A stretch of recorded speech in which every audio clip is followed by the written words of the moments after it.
कोई अपने बेटे को लाता, कोई अपनी बेटी को और कोई अपनी पत्नी को।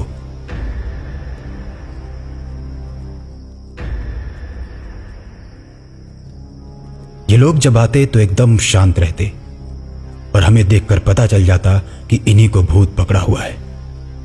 लेकिन जैसे ही वहां के तांत्रिक कुछ मंत्र पढ़ते तो शांत लोगों में अचानक से शक्ति आ जाती। कोई जोर जोर से चिल्लाने लगता, कोई पूरी शक्ति के साथ अपने हाथों को पीटने लगता, तो कोई जोर जोर से हंसने लगता। और फिर तांत्रिक उन सभी से सवाल पूछते। सभी के शरीर पर अलग अलग तरह का भूत होता। कोई भूत रोते हुए जवाब देता, कोई हंसते हुए और कोई गुस्से में। फिर थोड़ी देर के बाद सब धीरे धीरे शांत हो जाते। सबके शांत हो जाने के बाद पूजा खत्म हो जाती और फिर सब अपने अपने घर जाने लगते।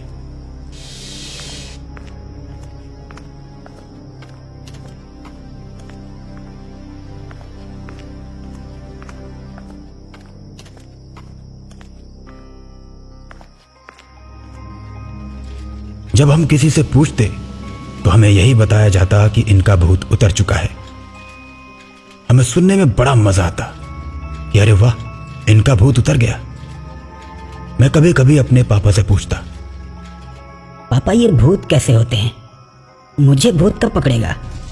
जब पकड़ेगा तो मैं भी काली माता के स्थान पर जाकर अपना भूत उतरवा लूंगा। बड़ा मजा आएगा ना पापा? पापा मेरी बात सुनकर एक जोरदार थप्पड़ लगाकर डांटते हुए बोलते, बहुत शौक लगा है भूत पकड़वाने का। जिसको पकड़ता है वही जानता है। चले हैं भूत पकड़वाने। तुम्हारी माँ ने ही तुमको छूट दे रखी है। चलो जाओ जाओ पढ़ाई करो। पापा की डांट से डरकर मैं पढ़ने बैठ जाता। लेकिन पापा की बात से एक चीज समझ में आ गई थी कि भूत होते हैं और तकलीफ देने वाले होते हैं।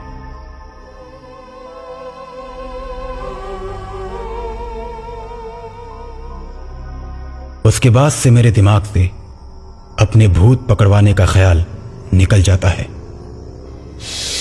और आज 18 साल बाद मैं 26 साल का हो चुका था और पास के ही चीनी मिल में क्लर्क की नौकरी करने लगा था।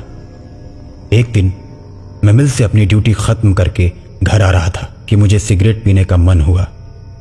मैंने अपनी मोटरसाइकिल रोक दी और सिगरेट पीने लगा। खुले आसमान के नीचे सिगरेट पीने का मजा ही कुछ और होता है। मैं सिगरेट के धुएं उड़ाता जा रहा था कि तभी सामने के पेड़ पर मुझे खट खट की आवाज सुनाई दी।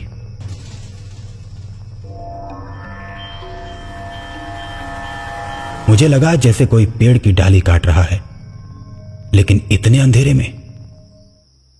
में कौन डाली काटता है? मुझे समझ आ गया कि जरूर ये कोई चोर है और पुलिस के डर से दिन की जगह रात में डाली काट रहा है। मैंने अपने मोबाइल की फ्लैश लाइट जलाई और पेड़ के पास गया। जब मैंने पेड़ के ऊपर देखा तो एक आदमी जिसकी उम्र करीब 60 साल होगी, वो कुल्हाड़ी से पेड़ की डाली काटे जा रहा था।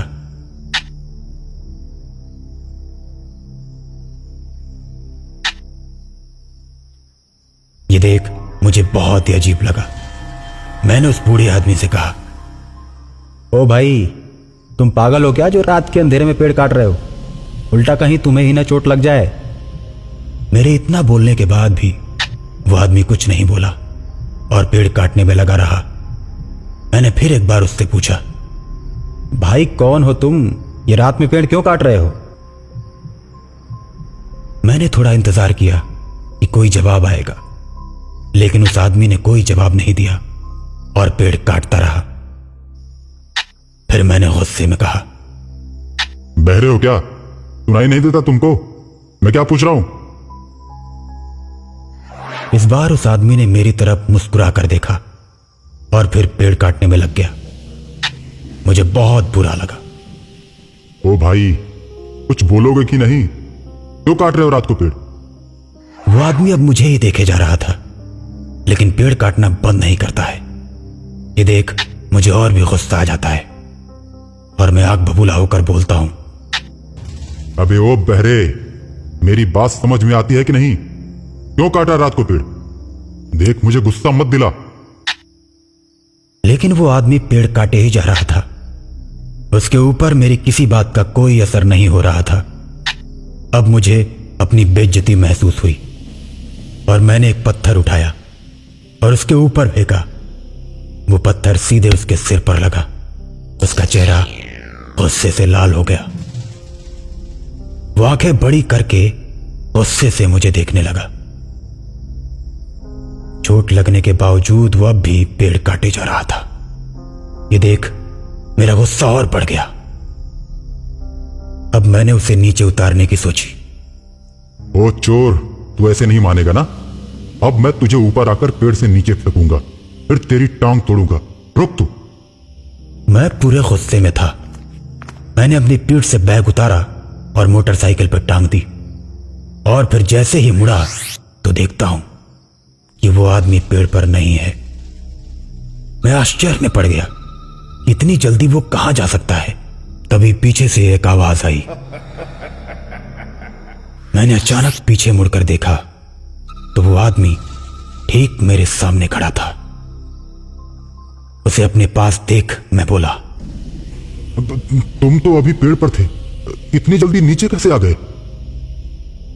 तुम कह रहे थे ना कि अभी ऊपर आकर पेड़ से नीचे फेंकूंगा, फिर तेरी टांग तोड़ूंगा, इसलिए मैं नीचे आ गया। तोड़ो मेरी टांग। मैं एकदम से डर गया। मैं समझ गया कि ये कोई पागल आदमी है।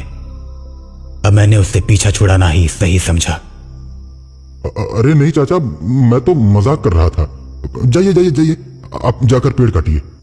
लेकिन मैं मजाक नहीं कर रहा। तोड़ो मेरे पैर, तोड़ो। अब मैं समझ चुका था कि इस आदमी से पीछा छुड़ाना ही अच्छा है। मैं अपनी मोटरसाइकिल की तरफ बढ़ा और जल्दी से मैंने अपनी मोटरसाइकिल स्टार्ट कर दी। लेकिन मैंने मोटरसाइकिल के शीशे में देखा कि वो आदमी कुल्हाड़ी लिए मेरे पीछे आ रहा है। और वो जैसे ही मेरे पास पहुंचा, उसने मेरे ऊपर कुल्हाड़ी चला दी। मैंने मोटरसाइकिल छोड़ दी और हट गया। कुल्हाड़ी मोटरसाइकिल में जाकर लगी। उसके बाद मैंने उसे ढकेल दिया और वो सीधा कुल्हाड़ी पर जाकर गिरा। कुल्हाड़ी उसके गर्दन में घुस गई और तेज खून बहने लगा। मैंने देखा तो आदमी मर चुका था। मैं काफी डर गया। मैंने उसे उठाकर सड़क किनारे के गड्ढे में फेंक दिया और मोटरसाइकिल लेकर तेजी से भागने लगा। कुछ दूर जाने के बाद मेरी मोटरसाइकिल अचानक से भारी हो गई। जैसे लगा कि कोई मेरे पीछे बैठा है। मैंने शीशे में देखा तो वही आदमी कुल्हाड़ी लिए मेरे पीछे बैठा था और फिर उसने कुल्हाड़ी से मेरे कंधे पर वार किया। मेरे कंधे से तेज खून बहने लगा। अब मेरी मोटरसाइकिल लड़खड़ाने लगी, लेकिन वो आदमी वार पर वार किए जा रहा था कि तभी मेरा संतुलन बिगड़ गया और मैं गिर गया। थोड़ी देर के बाद मेरी आंख खुली तो मैंने देखा कि वो आदमी सड़क पर गिरे किसी आदमी को कुल्हाड़ी से काटे जा रहा है, जैसे वो कोई लकड़ी हो। मैंने ध्यान से देखा तो वो मैं ही था। उसको मारने के लिए मैंने अपनी मोटरसाइकिल की टूटी हैंडल उठाने की कोशिश की, लेकिन नहीं उठा पाया। फिर मैंने अपने आप को छूना चाहा, लेकिन नहीं छू पाया। अब मैं समझ गया कि मैं मर चुका हूं। वो आदमी बेरहमी से मेरी लाश को काटे जा रहा था कि तभी सामने से पुलिस की जीप आ जाती है और वो आदमी गायब हो जाता है। पुलिस वाले जीप से उतरते हैं। लाश को देखकर दरोगा बोलता है, ओहो, इसको तो किसी ने बड़ी बेरहमी से मारा है। सर, ये किसी इंसान का काम नहीं, ये बूढ़े सरयू बढ़ई की भटकती आत्मा का काम है। उसी ने काटा है इसे। तुम जानते हो कि ये सरयू की आत्मा का काम है? सर, ये सरयू बढ़ई बहुत ही सज्जन आदमी था। किसी गरीब के घर कई सामान तो ये बिना पैसे के ही खुद बनाकर दे देता था। खुद ही पेड़ काटता और सामान बनाकर लड़की वालों के घर पहुंचा देता। लोग तो इसे गरीबों का भगवान कहते थे सर। लेकिन एक दिन ये लकड़ी काट रहा था कि तभी कुछ बदमाशों ने इसको पकड़ लिया और इससे पैसे मांगने लगे। उनको लगा कि ये लकड़ी का सामान बनाकर खूब पैसे कमाता है। उसने मना किया और बताया कि भाई मैं लोगों की सिर्फ मदद करता हूं, कोई पैसे वैसे नहीं कमाता। तो उन बदमाशों ने उसे मार दिया और पेड़ पर लटका दिया। आते जाते बहुत से लोगों ने देखा कि ये उसी पेड़ पर बैठकर रात को पेड़ काटता दिख जाता है जिस पर उसे लटकाया गया था, लेकिन वो किसी को हानि नहीं पहुंचाता है। पर जब कोई उसके साथ बदमाशों वाली हरकत करता है तो वो उसे छोड़ता भी नहीं है, उसे कुल्हाड़ी से काट काट कर मार डालता है। ये सुनकर मेरे तो होश ही उड़ गए। पुलिस वाले मेरी लाश को पोस्टमार्टम के लिए ले गए और मैं आज भी उसी सड़क पर आते जाते लोगों को देखकर अपनी की हुई गलती के लिए पछताता रहता हूं।